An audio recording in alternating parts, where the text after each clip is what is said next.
2021년 한국인 수면조사에 따르면 한국인은 평일 동안 평균 6시간 42분을 자고 주말에는 7시간 49분을 잔다고 합니다. 이는 거의 일주일 평균 7시간밖에 잠을 자지 않는 것인데요. 이 수면 시간은 통계에 따라 다양하게 측정되지만 보통 대한민국의 평균 수면 시간은 7시간에서 7시간 30분 정도이며 이는 OECD 국가들의 평균 수면 시간인 약 8시간보다 낮습니다. 대한민국은 OECD 국가 중에서도 매우 낮은 수면율을 보이고 있는 셈입니다. 이처럼 낮은 수면 시간을 가진 우리나라가 고령화 시대에 직면하게 된다면 치매 발병률은 기하급수적으로 늘어날 가능성이 큽니다. 수면은 단순히 피로를 풀고 에너지를 보충하는 것 이상의 역할을 하기 때문에 치매 예방을 위해 올바른 수면은 매우 중요하고 핵심적인 요소입니다. 그렇다면 수면이 어떻게 치매를 예방하고 정신 건강에 좋은 영향을 미치는지 과학적인 근거와 함께 설명드리도록 하겠습니다. 첫 번째로 수면은 뇌의 노폐물을 제거합니다. 여러분은 노폐물 제거라는 단어를 들으면 림프계를 떠올리실 겁니다. 림프계는 몸의 노폐물을 처리하고 면역 기능을 지원하는 중요한 시스템입니다. 하지만 흥미롭게도 우리의 뇌에는 림프계가 존재하지 않습니다. 대신 뇌에는 글림프계라는 특별한 시스템이 있습니다.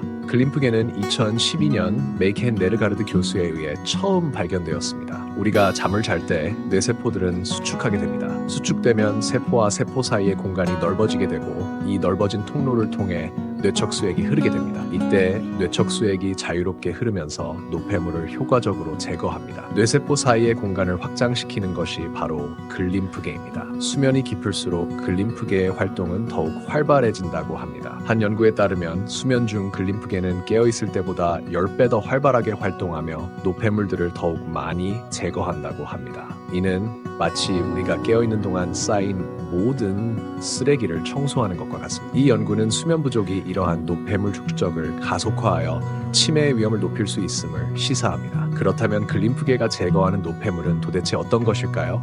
바로 베타 아밀로이드와 타우 단백질입니다. 베타 아밀로이드는 정상적인 뇌의 기능을 위해 존재하는 아밀로이드 전구 단백질에서 분해되는 단백질 조각입니다. 이 조각이 제거되지 않으면 뇌세포 사이에 플라크라는 덩어리를 형성하게 됩니다. 이 플라크는 신경세포들 간의 소통을 방해하고 신경세포의 염증 반응을 유발하며 결국 신경세포의 사멸을 초래합니다. 즉 뇌에서 난동을 피우는 것이죠. 이러한 난동꾼에 의해 피해를 보는 단백질이 바로 타우 단백질입니다. 이 타우 단백질은 신경세포 내에서 영양분과 물질을 운반하는 레일과 같은 역할을 하는 미세 소관을 보호하며 안정되게 하는 역할을 합니다. 하지만 베타 아밀로이드에 의해 타우 단백질은 비정상적으로 변형되며 이 변형된 타우 단백질은 서로 엉키면서 신경세포 내부의 구조를 파괴하고 신경 전달을 방해합니다. 흥미로운 비유를 들어보겠습니다. 베타 아밀로이드는 도로 위에 쌓이는 눈과 같습니다. 눈 위를 달리는 자동차가 바로 타우 단백질이죠. 눈이 쌓이면서 자동차들은 사고가 나기도 하고 그로 인해 도로 정체를 유발하기도 합니다. 이러한 사고가 많아지면 교통이 엉키게 됩니다. 결국 도로는 막히고 자동차도 엉망이 되어 교통이 마비됩니다. 이러한 현상들은 수면 부족 시 우리 뇌에서 일어나는 현상들 유사합니다. 그렇다면 수면 부족이 베타 아밀로이드와 타우 단백질을 얼마나 더 증가시킬까요? 수면 부족이 이러한 성분들을 얼마나 증가시키는지에 대한 연구 결과가 있습니다. 일반적인 수면을 한 그룹과 수면을 제한한 그룹의 베타 아밀로이드와 타우 단백질의 양을 비교하였습니다. 그래서 첫 번째로 베타 아밀로이드. 베타 아밀로이드는 밤에는 증가하고 낮에는 감소하는 리듬을 가지고 있습니다. 하지만 여기서 수면 제한을 한 기간에는 낮임에도 불구하고 베타 아밀로이드 수치가 내려가지 않고 정상적인 리듬을 만들어내지 못합니다.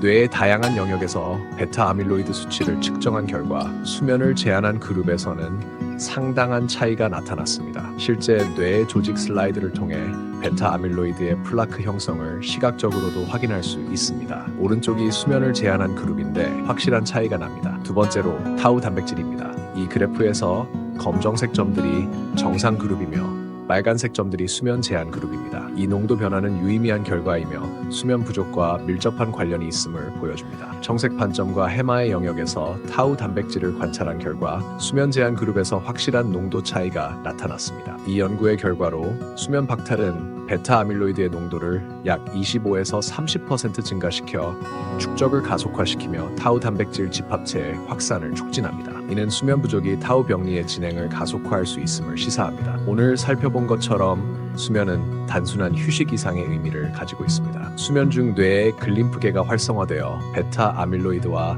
타우 단백질을 제거함으로써 치매와 같은 신경퇴행성 질환을 예방할 수 있습니다. 치매는 세상에서 가장 슬픈 질병입니다. 육체라는 흔적이 남아있지만 진짜 나는 점점 사라져가기 때문이죠. 사랑하는 사람을 위해서라도 치매를 꼭 예방하세요. 건강을 지키는 첫 시작은 예방입니다. 감사합니다.